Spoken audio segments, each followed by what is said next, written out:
তো ভারী motor bike চালানোর একটা ইচ্ছা আমার সবসময় ছিল। বাংলাদেশে যখন পেয়ে গেলাম কিনে নিলাম, এবং হ্যাঁ ওটা আমাকে সেরকম মনে হয়েছে এরকম যে বাইকটা নিয়ে আমি যখন কোথাও যেতাম মনে হতো একটা রাইফেল নিয়ে আমি কোথাও গেছি, মানুষ দৌড় দিত হ্যাঁ দেখে, এমন ভয় পেয়েছে। এটা খুব খালিদ কাকা ছিল আধুনিক আমাদের কাছে, তো একটা হিরো ছিল, মানে চাচা হইলেও আর আমার ফ্যামিলিতে ফুপু চাচা আমরা বন্ধুর মতো। আমি যখন একটু ম্যাচিউর হলাম, ম্যাচিউরিটি বলবো না, যখন একটু কৈশোর থেকে ইয়াংয়ের দিকে গেলাম, তখনই আমার একটা সার্কেল হলো, যে সার্কেলের কেন্দ্রবিন্দু আমি। হ্যাঁ আমাকে ঘিরি সব কিছু। তো আমি যদি না থাকতাম আড্ডা হতো না। আচ্ছা আমি আড্ডাবাজ কথাটা পুরোপুরি সত্য কিনা আমার মনে হয় না, আমি তো যা যাবো আসলে। আড্ডা কিন্তু বন্ধুর মতোই দিছি। লাস্ট যে আড্ডা দিছি সে মানে ওর লাস্টে ওরা যারা ওর সাথে খুব থাকতো, ও কথায় কথায় বলতো চিন্তা করো না আরো 15-20 বছর বাঁচবো। আর আমি ওরে বলতেছিলাম যে কাকা আমার কিন্তু বয়স হয়েছে, তার মানে তোমারও বয়স হয়েছে। না তোমার বয়স হয়েছে, আমার বয়স হয়নি।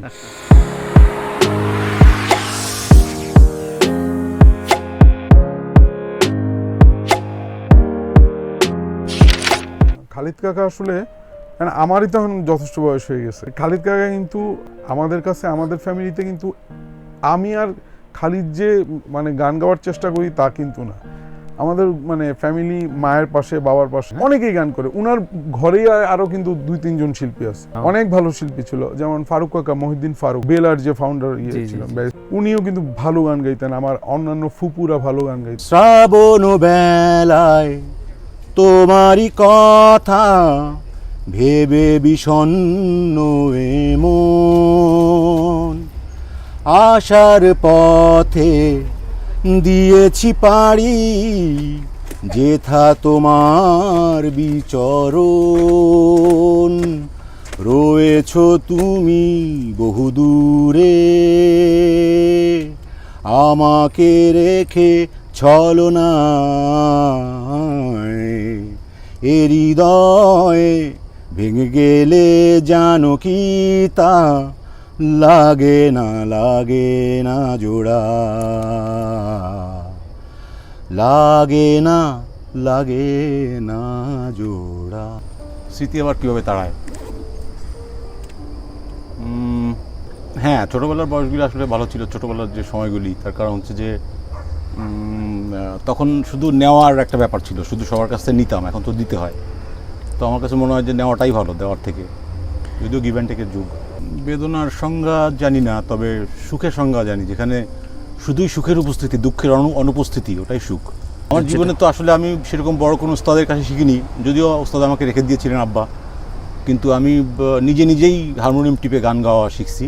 তো আমার মনে পড়ে যে গঙ্গা আমার মা, পদ্মা আমার মা, ভূপেন হাজারিকার, এটা দিয়ে আমি শুরু করেছি। আমাদের মানে পরিবারে ধর্মীয় চর্চার যার যেমন আছে, গানেরও ভালো লাগা, মানে গান কেউ যদি নাও গাইতে পারে তাও সে যথেষ্ট। আমি আমার দাদি বাবা এদের কাছ থেকেই সতীনাথ, হেমন্ত ভালো গান শুনছি, শ্যামল মিত্র, ওয়ার্ল্ড মিউজিক শোনা, এগুলি আমার চাচা বা আমাদের বাসায় এই জিনিসটা ছিল। তো খালিদ কাকা ছিল আধুনিক আমাদের কাছে, তো একটা হিরো ছিল, মানে চাচা হইলেও আর আমার ফ্যামিলিতে ফুপু চাচা আমরা বন্ধুর মতো। আর বয়সও আবার আমি অনেকের মানে খুব বেশি ছোট না। তো খালিদ কাকা আমাদের কাছে একটা অন্যরকম হিরো ছিল, কিন্তু উনার একটা মানে ওই চাপা স্বভাব আছে না, মানে আমরা যে খুব বেশি গান নিয়ে ইয়ে করছি তা না, ওই চাচা ভাস্তার সম্পর্কটা ইয়ে ছিল। আর আমি কিন্তু ইন্ডাস্ট্রি সবাই জানে, যারা দেখছে আমি ওরে সারা জীবনই তুমি করে বলছি, ও আমার সবার সামনে বাজানি করছে, কখনো তরুণ বলেও ডাকে নেই। আমার যে লাস্ট আমাদের নতুন কাজ নিয়ে কথা হচ্ছিল, বা আমার মেসেঞ্জারে মানে হোয়াটসঅ্যাপে বা যে SMS গুলো, ওইখানেও কিন্তু লেখাই যে আব্বা বা বাজান, এমনি করেই বলা। তো উনার সাথে কাজ করব এইটা কিন্তু কখনো ভাবি নাই, কারণ মানে আমরা স্কুলে পড়া অবস্থায় উনি সারা বাংলাদেশ ওনার কণ্ঠ দিয়ে জয় করে রাখছিল। কিন্তু আমার সৌভাগ্য যে অনেকের কথা উসুর করতে করতে দেখা গেল যে উনারও সাথেও বেশ কিছুই কাজ হয়েছে। ছোটবেলা থেকে গান গাই, তো আমার মনে আমি তখন থেকেই পয়সা নিই। আচ্ছা, টুকটাক পয়সা, এতটুকু কোয়ালিটি আমার ছিল যে আমাকে পয়সা দিত তারা এমনি ইচ্ছা করেই। তো আমার মনে পড়ে যে আমার পাশের শহরে আমি গান করেছিলাম, ভাটিয়াপাড়া মোস্ট প্রবাবলি জায়গাটার নাম, টাকা দিয়ে। কালো মাইয়া গানটার শুরুটা ছিল হারিকেন লণ্ঠন ঠনঠন করে। আচ্ছা, এটা আমাদের করার কথা ছিল, কিন্তু পরবর্তীতে টুলুর সাথে আমার একটা গ্যাঞ্জাম হয়। গ্যাঞ্জাম হওয়ার পরে আমি আর কি এক রাতের মধ্যে হারিকেন লণ্ঠন কথাগুলি চেঞ্জ করে দিয়ে ওখানে কালো মাইয়া শব্দ বসায় আমি নতুন করে করি, ভয়েস দিয়ে ফেলি।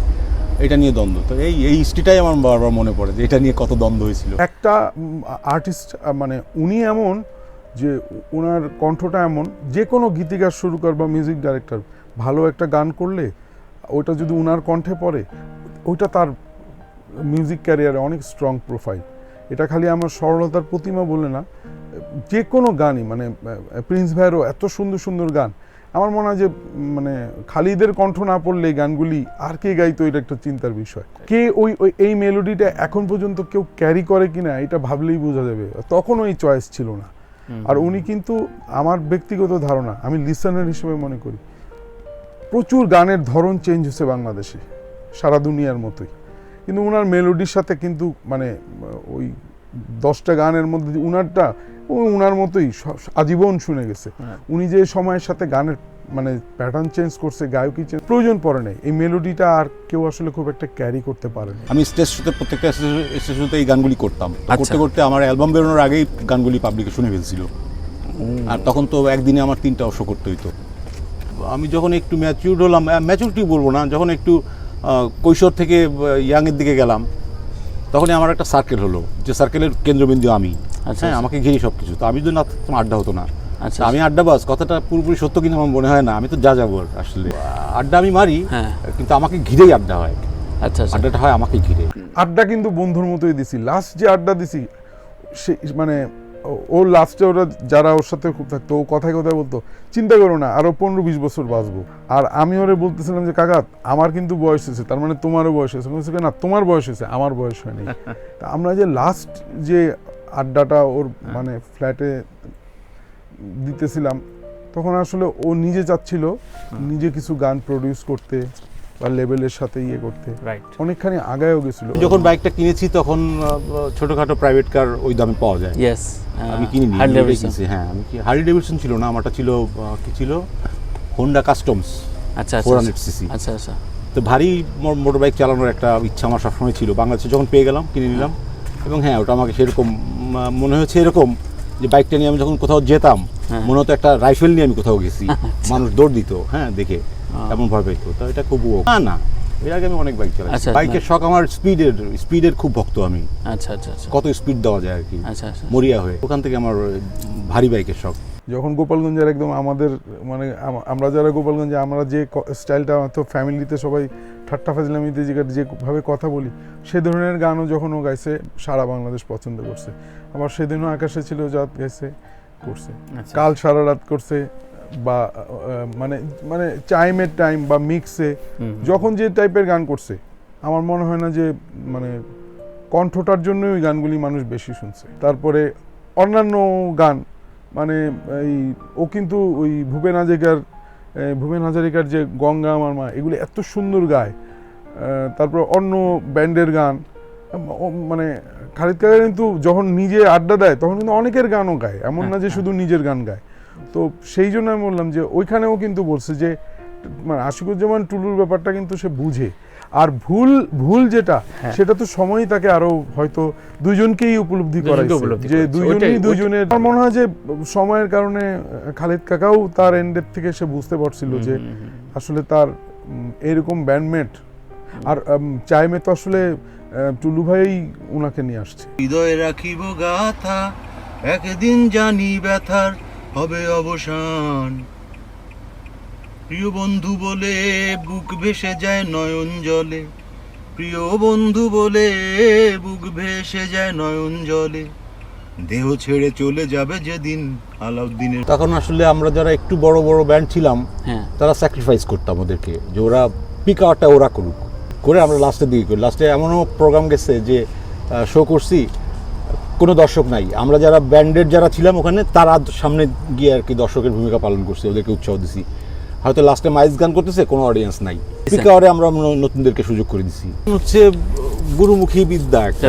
হ্যাঁ, তো এটার ক্ষেত্রে যদি সবাই সহজ সরল না হয়, তো কখনো গান করা সম্ভব না। আমি মনে করি একজন ভালো গায়ক মানে অবশ্যই একজন ভালো মানুষ।